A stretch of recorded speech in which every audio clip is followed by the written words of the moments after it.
ಅಭಿಮಾನ.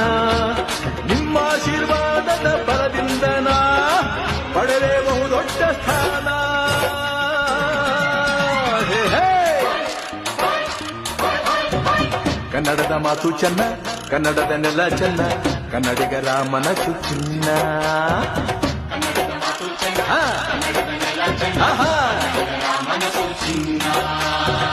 ಇಂಥ ಭುವಿಯಲ್ಲಿ ನನ್ನ ಜನುಮ ದೊರಕಿದ್ದೆ ಪುಣ್ಯ.